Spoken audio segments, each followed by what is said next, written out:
Hi, I'm Robert Ottinger. I would like to explain your rights under the Family Medical Leave Act. Under this law, you have the right to take 12 weeks of unpaid leave to care for yourself or a family member who is ill.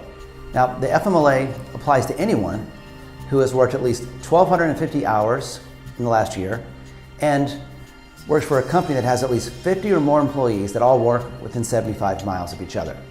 That's the basics for who is protected by the Family Medical Leave Act. Now, the main cases we handle at our firm are situations where the employee is fired in connection with the Family Medical Leave Act. Here's an example. We represented a man who worked for a large company in New York City, and his father came down with cancer. Our client had to take his father to the hospital for treatment.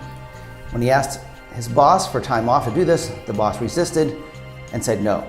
Our client then went to Human Resources and said that he needed to take this time off to care for a sick father. HR never got back to him, but he had to take his dad to the hospital the next day, so he did.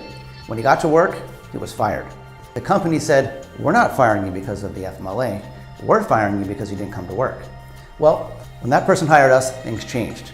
We were able to negotiate a nice settlement agreement for our client.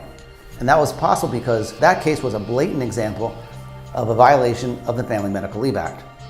Companies are not allowed to interfere with your right to take leave, or are they allowed to retaliate against you for inquiring about the FMLA or taking leave under it. See, a lot of times people get fired like that.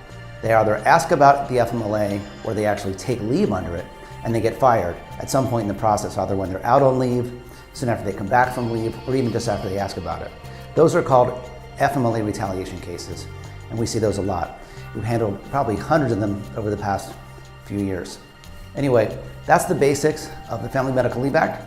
If you think your rights have been violated, please give us a call. We provide a free consultation, and we handle most of these cases on a contingent fee basis. Thank you.